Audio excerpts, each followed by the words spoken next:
Good afternoon, everyone.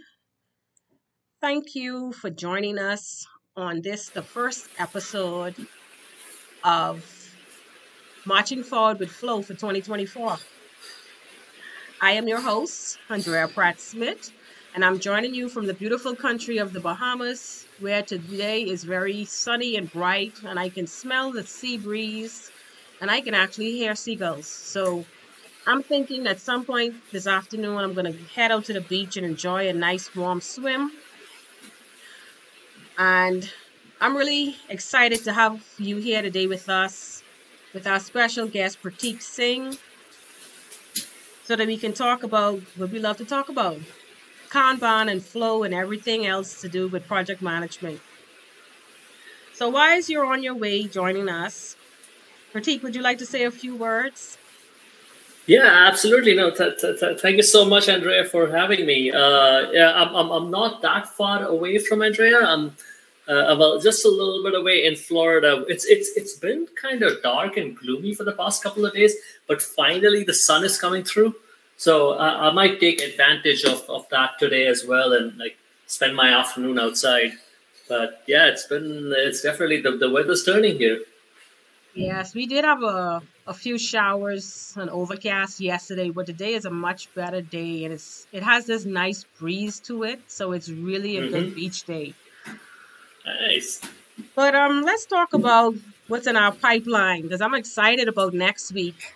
I don't know Yeah. if everyone in the audience is aware, but Prateek is on his way to Nassau, Bahamas next week. He's going to be co-facilitating with me the first Introduction to Flow workshop in the Caribbean. So we're celebrating a monumental historic event.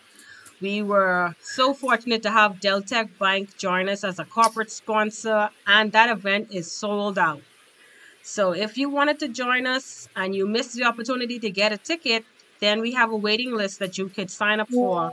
But Prateek, we're so happy to have you coming down to Nassau to be a part of our inaugural first time Pro Kanban is having an in-person event in the Bahamas. What are your thoughts about that? Yeah, I mean, a couple of things. Not only is it the first in-person Pro Kanban event in Bahamas, it is also, I believe, as far as I know, our first in-person intro to flow hands-on workshop, like anywhere. Because we've done these before, but we've done them virtually. We haven't done them in person. So it definitely is a big deal. It'll be fun. Wow, I was unaware that this was the first one in person, but now that's even more icing on the already existing iced cake. So Yes. yeah, so that's really something. That's a real huge accomplishment, and speaking of accomplishments, when I talk about Kanban and the fact that I'm the first professional Kanban trainer in the Caribbean and the only one in the Bahamas, it's the whole building awareness of Kanban and this whole different aspects of project management. It's a challenge, but then it's also so rewarding and exciting because I get to talk about something that I'm very passionate about, something that I use in my everyday life, and something that I know works. So, what's getting your juices flowing? Like, how are you feeling about coming down, and what should people look forward to, or the attendees look forward to in this workshop? Yeah, what I really love about this particular workshop is you all will those who are attending will probably notice for almost the entire workshop we don't even use the word Kanban. Like we're not even talking about in a very specific way. We're not even talking about Kanban. What we're really talking about is getting work done.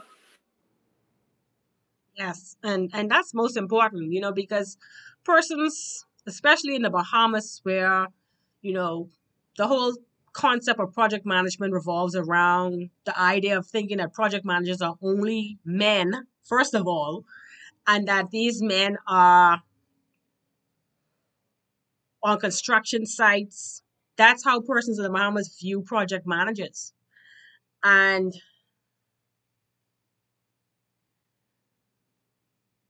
so it's really going to be a very informative session so that we can get to the point where we know that project management covers such a huge gamut of fields, different types of industries, and it's not just all about construction.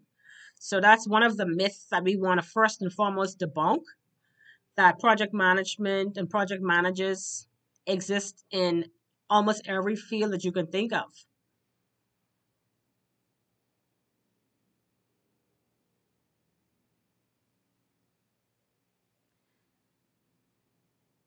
And we had a slight technical challenge. Prateek dropped off the call. So I'm going to give him a few minutes to join us back. Hey, Andrea, can you hear me now? Yes, and he's back. Yeah, so it's amazing. We were just talking about how the weather's turning. We just had a power dip here, and I took my internet out. So I have a phone now, so at least we have workarounds here. Yeah, well, it happens. Yeah, I apologize for the technical difficulties. If you don't mind, I'll pick up where I believe I was cut off. Okay. We were talking about the workshop next week, and really, one of the things that's really exciting for me about it is so almost throughout the entire workshop, you're probably not going to hear the word Kanban. We might talk about it right at the end, but really, what it is about is how do we get work done in the most efficient and effective way possible. What is it? What is this flow thing, and how does it help us get work done? That is what the entire workshop is about. Now, it turns out that one of the most effective ways to get work done is following the principles outlined in the Kanban guide. And you will learn a lot more about that if taking one of Andrea's classes. But this introduction to flow workshop kind of starts getting you thinking in that direction of, for my team, in my organization, how do I implement some of these flow concepts so that we can get things done effectively, efficiently, and predictably. And that's really important, because at the end of the day, I always tell people when they say, "Oh, you seem so busy. You're always busy." No, I'm not busy. I'm productive. There's a difference. And Yeah. Busy means you just have a lot on your plate. Productive means you're getting stuff actually done. And so I don't even use that word to describe myself at any instance. I'm not busy. I'm productive. And I think that's the way people need to start thinking. Not that you have to have a bunch of tasks piling up and thinking that, okay, I'm busy because I have a lot of work to do. The main thing is, how do you show that you're being productive? You're being productive by how much work you're actually getting done. Yeah, and that's key. I love that you're saying that, Andrea, because guess what? Our customers pay us to get work done. Our customers do not pay us to be busy. Yes. And that is the essence of flow. How can we get things done so that we can deliver value to our customers and our internal stakeholders, whoever they are, not just be busy. Yes, and that's a key thing. And wow, I think this whole workshop is going to be an eye opener for the attendees, because, the mere fact about, I think a lot of persons in the Bahamas, their pain point is these long meetings. Mm-hmm. Like I think a lot of corporations think that the longer the meeting, the more productive their staff is going to be. like let's have a 2-hour meeting to talk about the work. Mm-hmm. But the work is not really being done. We're just talking about the work. Yeah. So I think that's an important thing. Yeah, and unless that meeting, to your point, Andrea, unless that meeting is like a working meeting that's actually moving things forward, unless it's helping us make progress, from a pure lean perspective, from a pure flow perspective, that is waste. That's time wasted, which we could have instead used actually making progress on work. Yes. And I think what's going to be a shocker for a lot of people is the concepts of lean. And when you start to talk about eliminating waste in their processes, because some persons are so used to just the status quo and how operations are supposed to work, and the hierarchical structure. And when you start to talk about lean and how you streamline these processes to make your organization more productive, you're going to be mashing some toes.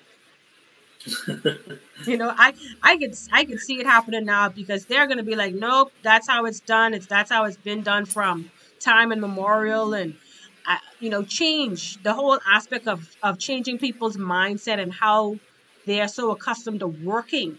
I think that's going to be a real challenge, because people don't really like change. So how do you see yourself tackling that hurdle? Yeah, that's interesting, because I was actually having a conversation with another Pro Kanban trainer, Jim Sparks, this morning, and we were talking about something very similar, about how some of these concepts might seem very difficult to adopt, but they are actually very simple. The idea is, I don't want to necessarily change the way you do things. What I want to do is help you see how long it takes you to get things done. Once you understand how long it takes you to get things done, then we can start digging into what are the causes that things are taking longer than you want, or worse, longer than your customers want to get done. Once we're at that point to go, okay, your customers want things done in a week, but it's taking you a month. Now let's start digging in and figuring out what are some non-value add activities that are going into this. Why is it taking this long? Let's try to remove some of that stuff. And this is what flow and Kanban and lean are all about. Let's start digging into this. Let's remove that waste so that you can produce product at a rate that makes your end of the day, doesn't matter whether you do Scrum, Kanban, Safe, whatever. What we're really trying to do is make our customers happy by delivering product, valuable product. Yep, and you just mentioned the keyword valuable, because the whole thing about flow is that you want to get to that value very quickly. And sometimes in product development or in the processes that organizations go through, they have to go through so much red tape and the rigmarole and all this other kind of stuff that just stifles the process. And sometimes you just feel like you want to throw in the towel, put your hands are tied behind your back, because it's like, yes, you're telling me that there's a better way to do this, but when there's bureaucracy involved and there's a hierarchy that I have to go through to get my work done, then, how can I implement what are you saying? So how do you get the customer or the organization to understand that these are some of the principles that will improve the organization if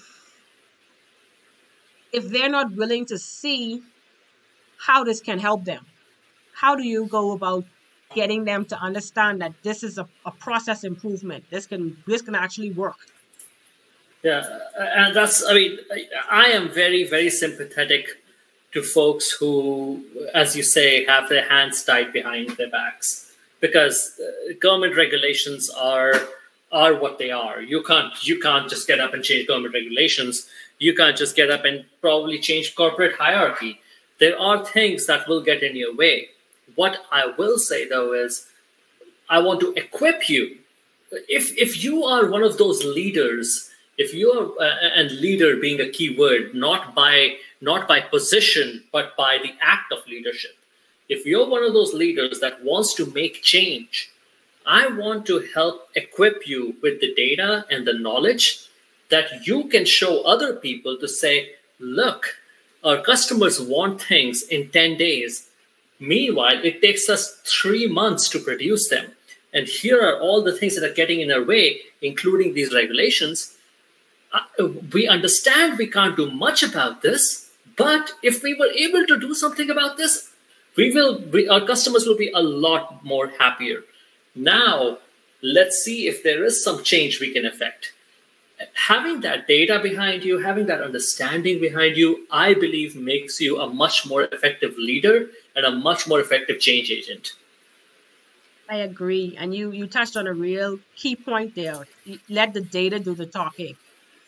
You know, you have the data, show how the data, what the data is saying, and how the processes can be improved, and how it's going to be beneficial to the organization, and at the end, the customer that the organization is serving.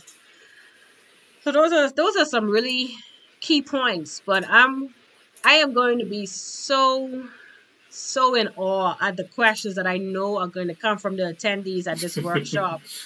Because, you know, I know you're a bit aware of it, and I talk about it with the whole Pro Kanban organization about my challenge of building the awareness of just Agile itself in the Bahamas.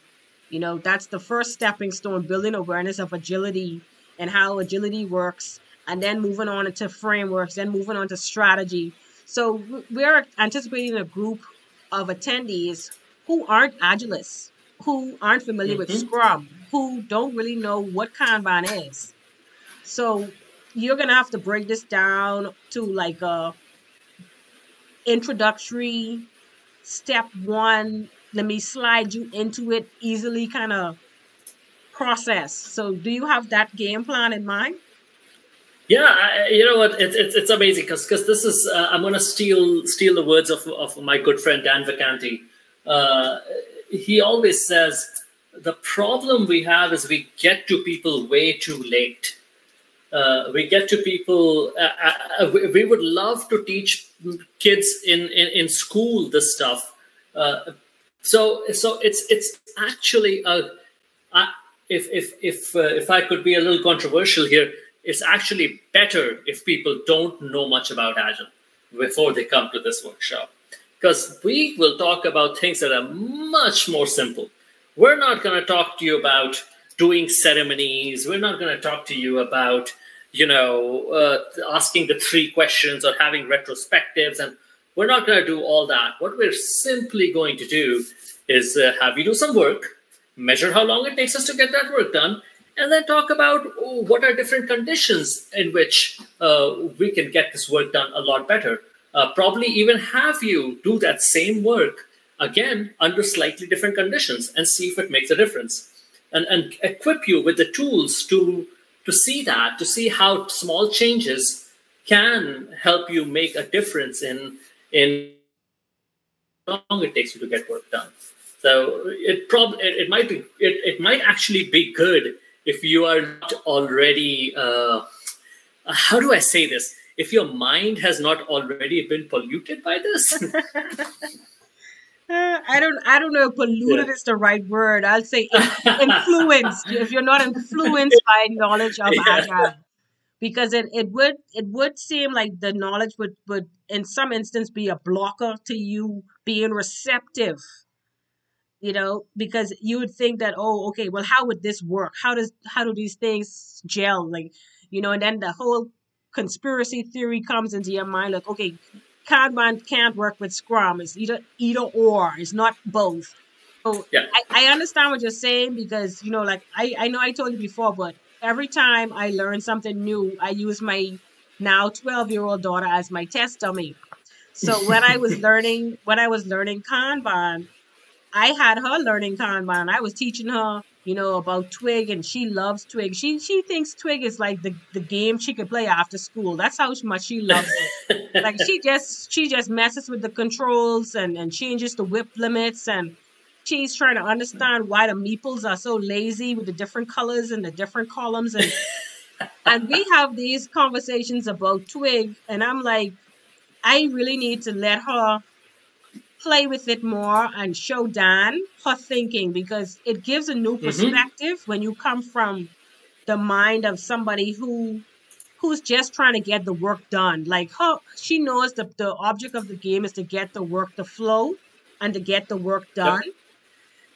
And she has these like conversations with herself. She's arguing with the game and arguing with the meeples, and it's very interesting to watch her and to see how she grasped that concept so beautifully. And it's because she comes from a place where she's not an Agilist, she's not a Scrum Master, she doesn't know all of these different frameworks. She just wants to get the work done. So that's a whole different perspective, and I think that's something Pro Kanban should look into, having a focus group of just children and watching them play that game. I have. So this is actually pretty interesting. You bring this up. There was a point of time. This is before even Pro Kanban existed. Dan Vacanti and I ran a very simple workshop.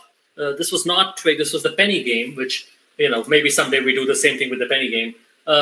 We ran this workshop for for kids on a school trip. So these were middle school kids who had come in on a school trip to this company, and there were 50 of them, and we ran the penny game for them, and it was amazing how they picked it up so quickly.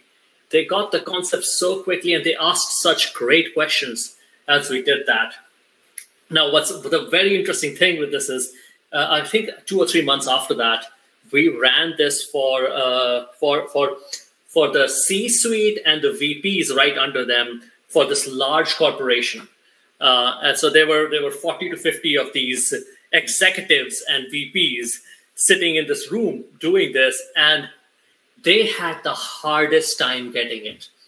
It was actually absolutely amazing to see how the kids got it so much more easily than the executives did. That is what I mean when I say, I know I use the word polluted. It's probably not the right word, but that is what I meant. Your mind has already gone in a certain direction. Yeah. Yes, but I think that's how learners should approach anything. Even though you may think you know something, if you're learning something that's new, you should clear your mind and come with a blank slate and an open mind. Yep. And not with so many guardrails up and saying, "Oh no, this can't work."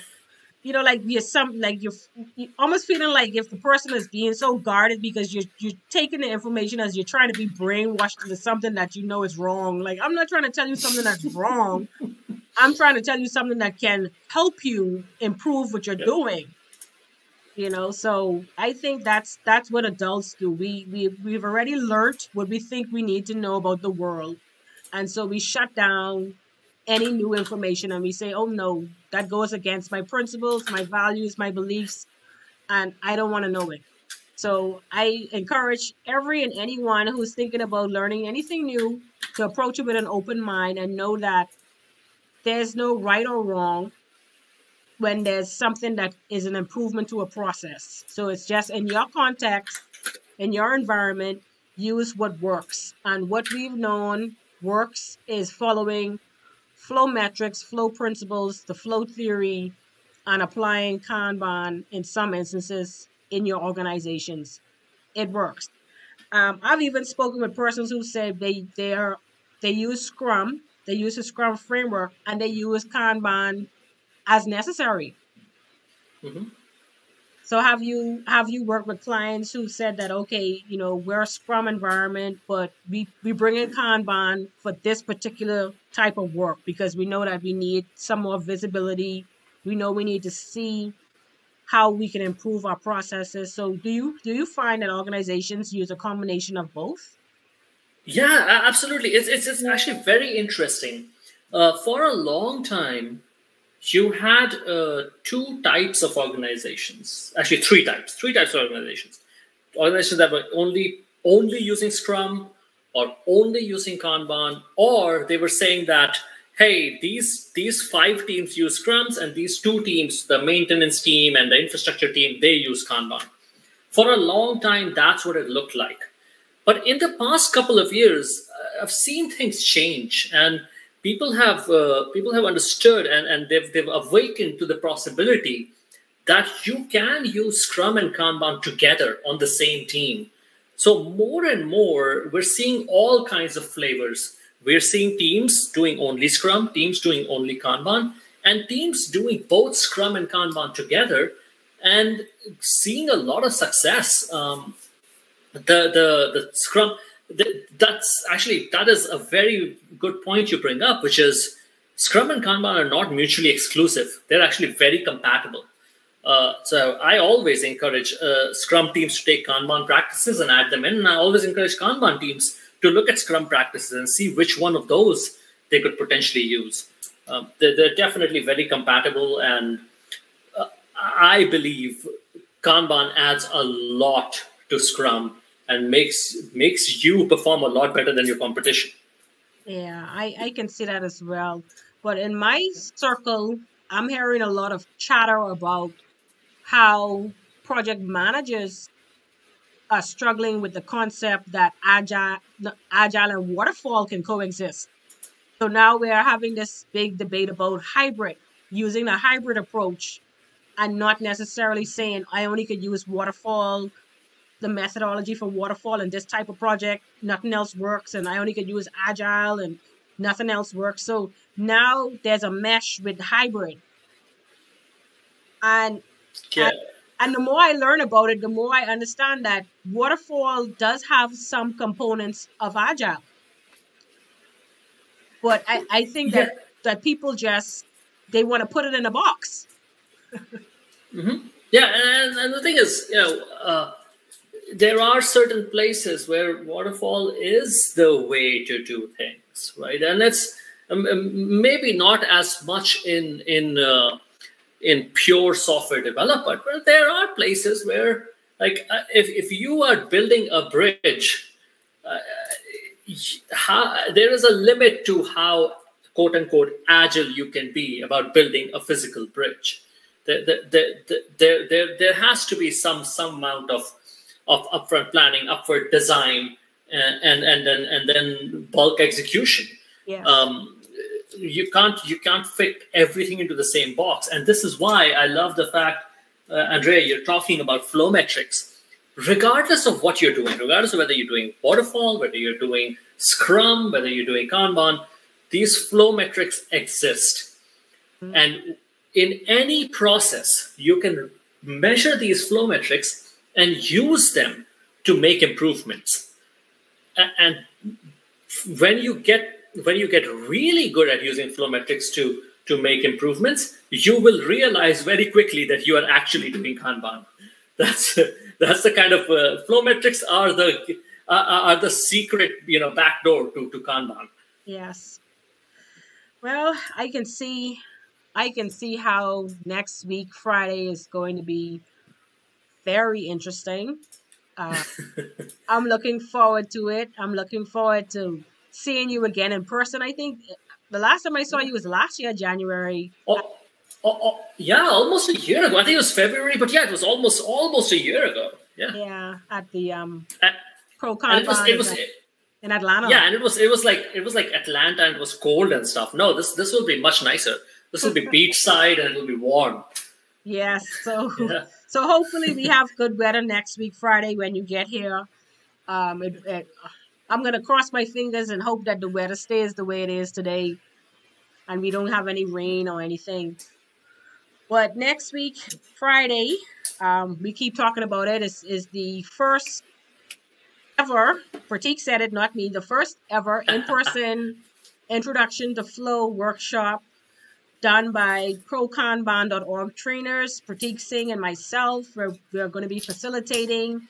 The event is proudly sponsored by Deltec Bank. Deltec is sending over a complement of their staff, and we're also having persons from Doctors Hospital join us. So it's going to be a good mix of the bank staff and the hospital staff.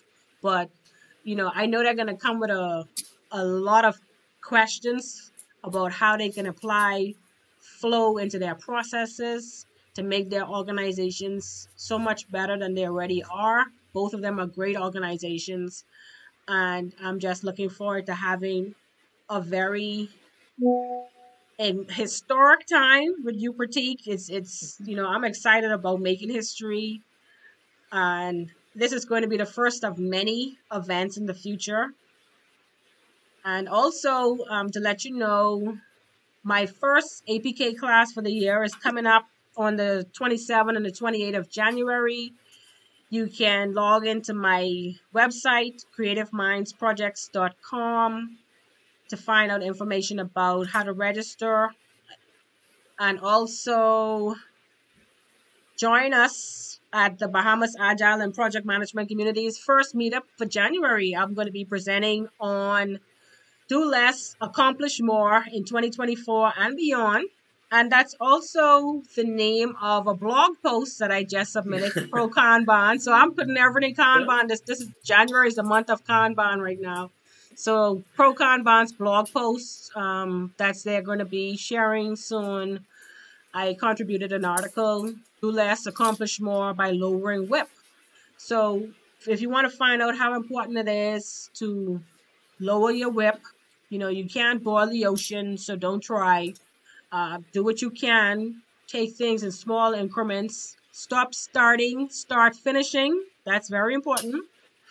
Mm-hmm. And you'll find out that you'll actually be doing more because I'm proving it every day. Persons ask me if I'm running some big time organization because it seems like I'm doing so much all the time.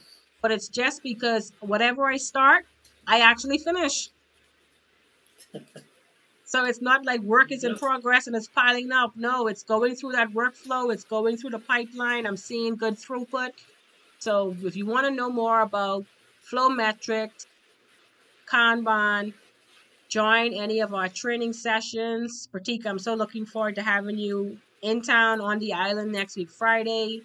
Safe travels. Thank you so much for joining me today on my first episode of Marching Forward with Flow for 2024. And you can leave us with parting words. No, thank you so much. Thank you so much for having me. And yes, please, if you are in the Bahamas, if you're in the Caribbean region, look up Andrea. She's got a couple of classes coming up. I think it would be great. I am looking forward to next week to seeing you in person, and I think it's going to be a lot of fun. And I know since this is on the internet, people from around the world are hearing this. Please check out prokanban.org. If this kind of stuff interests you, there are a lot of excellent PKTs out there publishing classes that might interest you. So, thank you so much, and looking forward to seeing you next week, Andrea. Yes, thank you, Prateek, and look forward to seeing you as well, and safe travels. And when you come, I'll make sure I'll take you to the straw market. All right. I will. So see you next time, everyone. Thanks for joining us. Take care.